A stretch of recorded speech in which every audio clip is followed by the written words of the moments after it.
Chapter 2 இது என்ன பார்த்தீங்கன்னா this is term 3. Okay term 3ல chapter 2 integers பார்த்துட்டு இருக்கோம். சரி ஃபர்ஸ்ட் நம்ம என்ன பண்ணலாம் introduction of integers. இதுல பார்த்தோம்னா ஃபர்ஸ்ட் நமக்கு சின்ன வயசுல இருந்தே படிச்சது தான் what is a natural number. natural numberனா என்னது? natural நம்பரோட சிம்பிள் என்ன அப்படின்னு பார்த்தீங்கன்னா n is natural number. So இது எங்க இருந்து ஸ்டார்ட் ஆகுது அப்படின்னு பார்த்தீங்கன்னா 1 2 3 அப்படின்னு போறது தான் என்னது natural number. So n is the symbol. So what are natural numbers? 1 2 3 4 அப்படின்னு சொல்லிட்டு எக்ஸெட்ரா இன்ஃபினிட்டி வரைக்கும் போயிட்டே இருக்கிறது. அதுக்கு எண்டே இல்லை. நெக்ஸ்ட் வந்து whole number. So what are whole numbers? Whole numbers என்ன அப்படின்னு பார்த்தோம்னா ஹோல் நம்பர்ஸ் எப்படி ரெப்ரசென்ட் பண்ணுவோம்?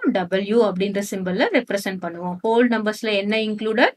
0 1 2 3 4.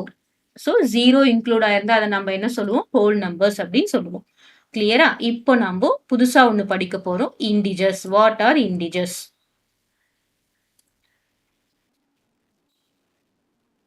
இன்டிஜர்ஸ்ல நமக்கு ரெண்டு டைப் இருக்கு. ஒன் இஸ் பாசிட்டிவ் இன்டிஜர், அப்புறம் இன்னொன்னு என்னன்னு பார்த்தோம்னா நெகட்டிவ் இன்டிஜர்.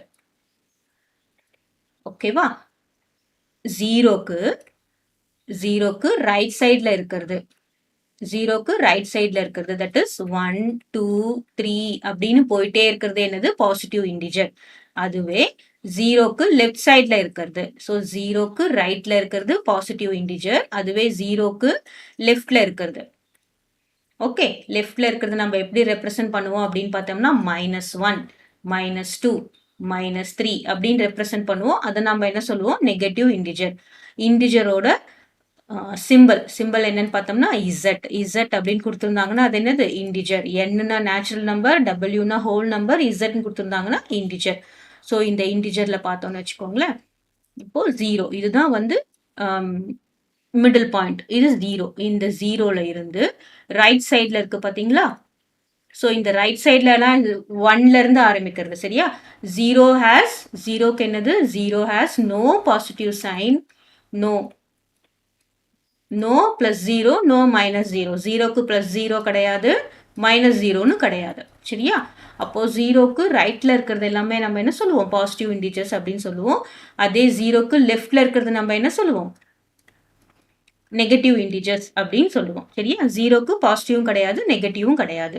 அதுக்கப்புறம் இந்த நேச்சுரல் நம்பர் இருக்கு பாருங்க. நேச்சுரல் நம்பரை நம்ம என்ன சொல்லலாம்?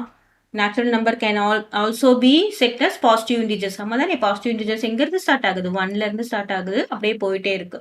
So natural number can also B, இது நம்ம என்ன சொல்லலாம்? we can also say it as positive integer. இது என்ன சொல்லலாம்? நம்ம இதை பாசிட்டிவ் இன்டிஜர் அப்படின்னு சொல்லலாம்.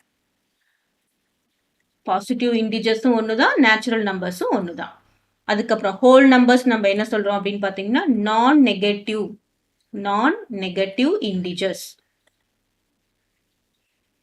நான் நெகட்டிவ் இன்டிஜர்ஸ்னா என்ன அர்த்தம்? ஜீரோக்கு வந்து பாசிட்டிவும் இல்லை, நெகட்டிவும் இல்லை. அப்போ ஹோல் நம்பர்ஸ் நான் நெகட்டிவ் இன்டிஜர்ஸ் அப்படின்னா என்ன வரும்? ஜீரோவும் இன்க்ளூட் ஆயிடும். ஸோ திஸ் இஸ் நான் நெகட்டிவ் இன்டிஜர்.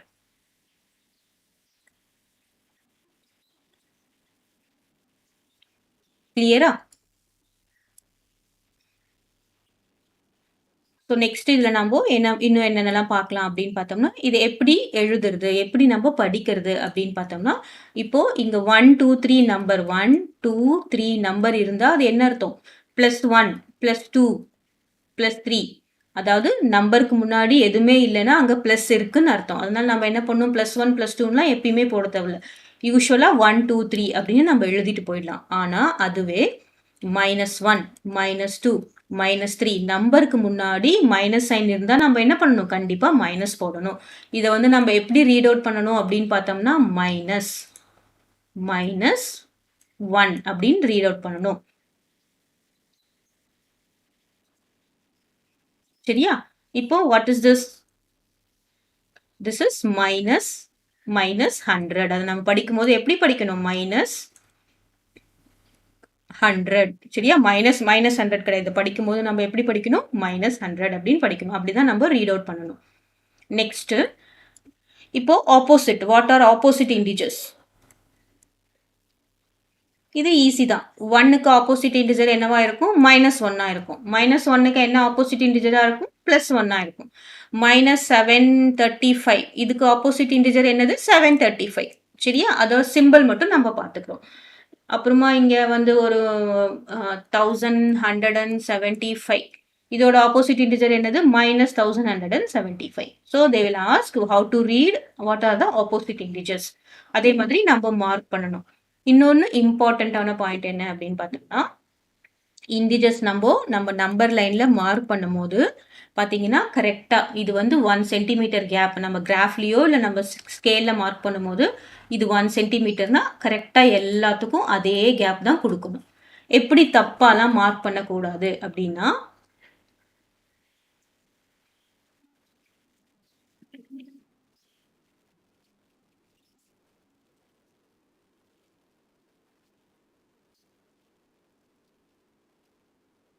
இது நம்ம ஸ்கேல் வச்சிட்டோம். இப்போ நான் இங்க ஸ்கேல் போடுறேன் பாருங்க. இது போட்டாச்சு. இப்போ இங்க வந்து நம்ம 0 அப்படின்னு மார்க் பண்றோம் சரியா? 0 மார்க் பண்ணிட்டு இந்த இடத்துல 1 மார்க் பண்ணிட்டு இதை விட்டுட்டு இந்த இடத்துல 2 மார்க் பண்ணக்கூடாது. அதே மாதிரி இந்த இடத்துல என்ன பண்ணும்? -1 இந்த இடத்துல -2 மார்க் பண்றோம்னு வச்சுக்கோங்களேன். இந்த மாதிரி நடுவுல எந்த கேப்பும் விடக்கூடாது. கரெக்டா ஃபில் பண்ணிட்டு வரணும் சரியா? இது ஒரு மிஸ்டேக் நம்ம பண்ணுவோம். அதுக்கப்புறம் நமக்கு தேவையானபடிலாம் நம்பர் எழுதிக்கூடாது. இங்க இப்போ 0 இருக்குன்னு வச்சுக்கோங்களேன். இப்போ 1 இந்த இடத்துல 2 3 4 ஸோ இந்த இடத்துல என்ன போடணும்? -1 -2 -1 -2 -3 அப்படின்னா என்ன அர்த்தம்? ஒவ்வொரு சென்டிமீட்டருக்கும் நம்ம ஒன்று தான் நமக்கு கொடுத்துட்டு இருக்கோம்.